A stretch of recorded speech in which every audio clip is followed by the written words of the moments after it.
This is the Girlzone. I am Cameron Dinkins. And I'm Brianna Williams, and in this episode we will be unpacking some projections for next football season in the MEAC.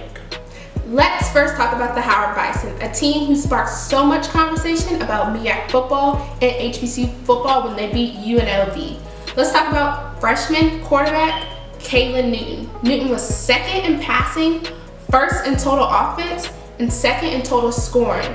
He has proven that the Howard offense and the Howard as a team is going to be a force to be reckoned with in the next couple of years.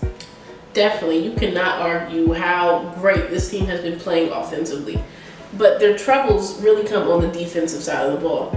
This same team was ranked last in total defense. That included them being second to last in rushing defense and third from last in passing defense. So as we all know, defense wins championships.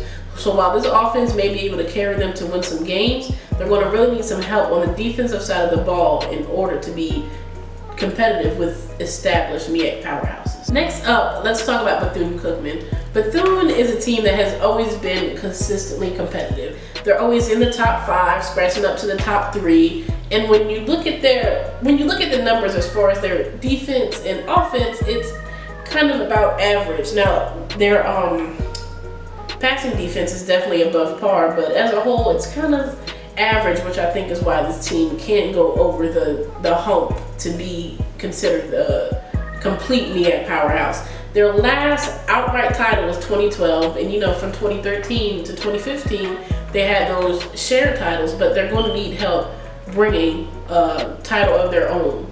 See, when I think about Bethune, I think of the Golden State Warriors before Katie. Great team, but they can go 73-9, but they still need something to put them over that hump, like you said. So definitely, Bethune, if they really want to compete with the MEAC powerhouses like North Carolina A&T and North Carolina Central, who've both been dominant in the MEAC, they're definitely going to need that player or that consistency to get them to the top. Exactly. They need someone or something that will act as, like you said, Kevin Durant, someone to be their finals MVP. The Celebration Bowl champions, the North Carolina A&T Aggies. Aggie Pride. They're led by Offensive Player of the Year, Lamar Rayner. Of course. Who led the MEAC in passing, and it's his senior season, so he definitely has to prove that he can play under pressure. And on the defensive side, Matt McCain, that boy was great last season. He was real.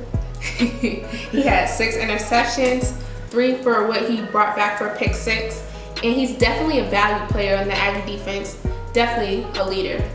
And to bring it back to the offense, let's talk about that running back. You know that running back? What's that guy? That guy that led the MEAC in rushing yards. Rushing yards. Markel Cartwright. Cartwright is a beast, okay? Beast mode. And of course, if we're going to talk about beast mode, Cartwright definitely reminds you of Marshawn Lynch. Definitely. A power player, always running, no matter what. He doesn't care who he going to run through to get to that touchdown. Right, that's one of the things I really love about Cartwright. He's a north and south runner. He's going to get the ball where it needs to be, kind of like when Eddie Lacy had those breakout seasons with the Packers. Definitely, even when he was at Alabama. Right, but this year, Cartwright needs to have his Jerome Bettis season. Now with Cartwright as well as Brainard, they will face some difficulty with the loss of Brandon Parker and Darryl Mack at center. So this season will really come to show whether or not that has kind of guarded them or if it will make them vulnerable to succeeding beyond their time at A&T. Additionally, the defense, while McCain was great, the defense has lost Jeremy Taylor and Marcus Albert, which were 2 linebackers who were leaders on this defense. Definitely so leaders. It'll be interesting to see whether they will struggle or whether they will continue to shine, because it's hard to come back from a perfect season. Definitely, and the Aggies have a lot to prove this season when it comes to going undefeated again if they can. Right. And definitely, even with the loss of Coach Broadway, definitely the new coach, Sam Washington, definitely has a lot to prove. Exactly. Another adjustment for this evolving A&T team. Now that we've kind of went in depth with who we see being the top 3 MEAC powerhouses, here's how we have the conference playing out in the end.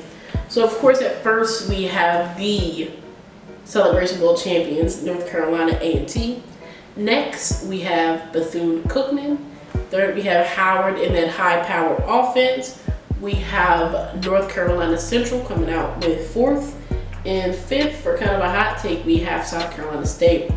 This is a team that's definitely defensively driven and defensively dominant. You know, this season they were second in scoring defense. They were third as far as interceptions. A few years back, they had Javon Hargrave get drafted, defensive lineman, and go to the Steelers. He's a starter. He's performing well. And in this past season, they just had Darius Leonard get drafted by the Colts in the second round. So you can't argue the defensive greatness in their talent that side of the ball. However, their struggles offensively are kind of what hold this team back. You know, any team that's the last rushing offense is going to struggle to succeed at just winning, period. However, this year could be, you know, when they finally clean it up and get everything together, and hopefully they'll be in that top 5. It's only right if we're gonna rank the teams by our top 5. We have to rank the players. Of course. So now we're gonna give you our top 5 players. First, of course, Kalen Newton. Newton had a phenomenal freshman season. It's only right to hope that his sophomore season, he goes up from there.